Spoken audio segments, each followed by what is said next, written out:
పద్దెంది పడిమెట్ల పైకెక్కి గుడికేగు భక్తులకు ఎదురొచ్చే బంగారు స్వామి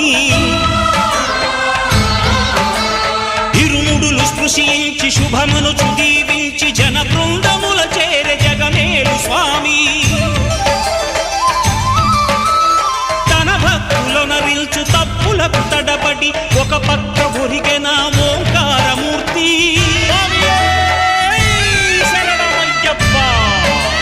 స్వాములందరూ తనకు సాయము కాగా ధీమంతుడై లేచే ఆ కన్య స్వామి పట్టబంధము వీడి భక్తతతికై